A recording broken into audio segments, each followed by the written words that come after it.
how do I research about my audience?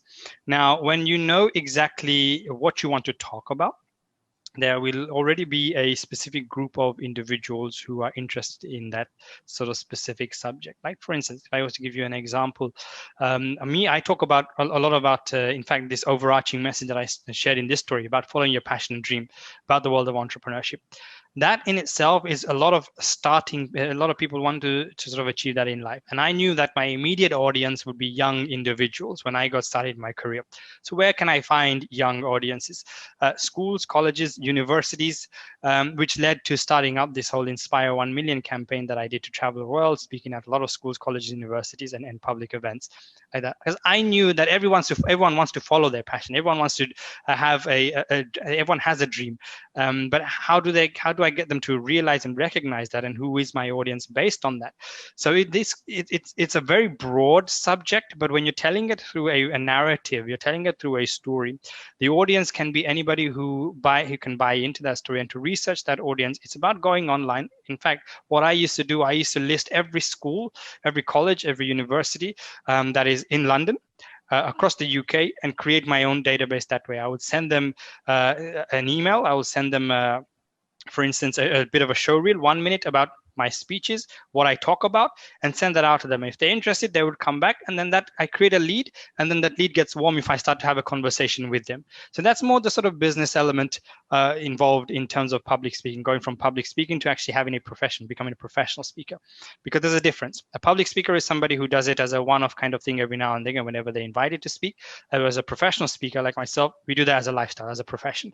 We earn through public speaking. So it's that. So for me, my audience was always the young generation. That's who I will always stick with. But when it comes to other topics, for example, leadership, when it comes to talking about team building, when it comes to talking about motivating your team, or whether it's about high performing individuals, then I know it's a bit more of an senior audience. So my audiences became corporate organizations or private companies or startups that looking to create a new team. So whenever I deliver a performance on that, I look at all the companies that have recently started up. I go online trying to research whether that's the Fortune 500, whether that's the FTSE 100 companies here in the UK, or individual startup companies through groups, organizations, through, for example, even on Facebook groups, there's sort of societies and groupings that have new startups that are created. People talk about them, do a bit of background research, all of that. You're just putting your nose in front, you're just putting your shoe in there, your foot in there, and seeing how the market sort of responds to that. And if you feel that you are not in that professional level, because I'm sure a lot of you are just starting out in the world of public speaking, so what you want to do is offer yourself in terms of what you do to local groups.